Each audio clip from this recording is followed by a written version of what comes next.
All right, everybody, we got a short museum doc here, museum vlog. Stuff we need to catalog, because in 50 years, the way of life we're about to see will probably likely be no more. And with that being said, the Quiet Math YouTube channel proudly presents Split Rock Superior, the final days of the trout and salmon merchant fishermen. The Great Depression was in full swing when Ragnald Sve started commercial fishing along the north shore of Lake Superior.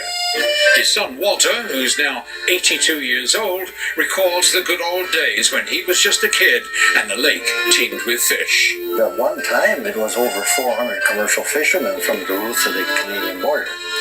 In 1932, the Sves began to build log cabins to house the increasing numbers of tourists who were discovering this scenic paradise. They were pretty basic. And of course, there was no indoor plumbing, of course, in the old outhouses. The cabins have been updated and there's still a sign on the highway advertising Ragnald's Split Rock Cabins. The location, right on the lake shore, can't be beat.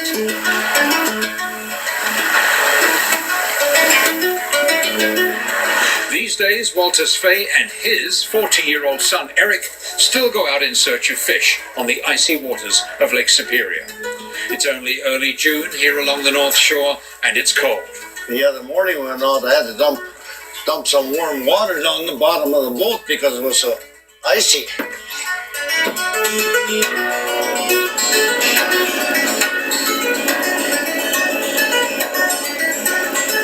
The fish are finally coming back to Lake Superior after decades of poor harvests caused by predatory exotic species and pollution. The Lamprey cleaned out the lake trout and the mining company with their tailings from the lake destroyed the herring fishing. This year, for the first time since 1955, Walter and Eric Sve, two of only 4 Minnesota fishermen permitted to net on the lake, can harvest lake trout. But Superior may never completely recover from the millions of tons of mining waste that was dumped into it before it was stopped in the early 1980s. Taconite tailings stuck, in the mining company dumped in the lake for 30 years, But the fish have survived the onslaught, and Walt and Eric find quite a few lake trout as they haul in their 500-foot-long nets. My dad and I, we worked together for many years out here. Woolen mittens in them days, they didn't have no decent rubber gloves.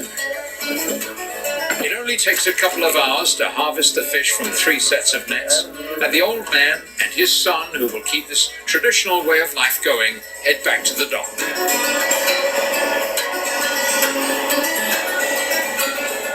Not as good as our best days, but good enough. It's been many years since the Sve family have been able to make a living fishing. The lake is cold and dangerous. The work is brutally hard, and cleaning the catch is a bloody, messy, slimy business. But 82-year-old Walter Sve loves every minute of it. It's in my blood like this here. I enjoy going on the lake. And when it's stormy, sometimes I wonder, what in the world am I doing out here? Walt and Eric carefully clean and fillet the fish, taking care to examine stomach contents. Mine's full of smelt and a eel pot. Measure length. 19.3. Check to see if they are native or stocked fish, and keep some samples for the DNR for research. The payoff for the screaming gulls waiting in the sky outside the boathouse is a feast of scraps they obviously know is coming.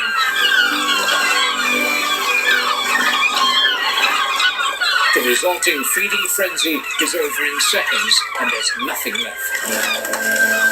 The payoff for Walt and Eric is a few dollars they earn from local restaurants, and the satisfaction of knowing they are keeping a vanishing way of life alive. The fishing years ago, that was the mainstay of the whole North Shore. Now the tourist industries. Kind of sad as it is poetic, like most poetry. With that being said, like I always say, subscribe here at the Quiet Math YouTube channel. Let me know what you think. I like stuff like this.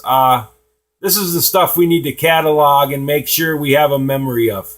You know, The good old days, the way it was. You heard these guys. They're the last. They're the last 2 of 4 Split Rock, Lake Superior, Minnesota fishermen.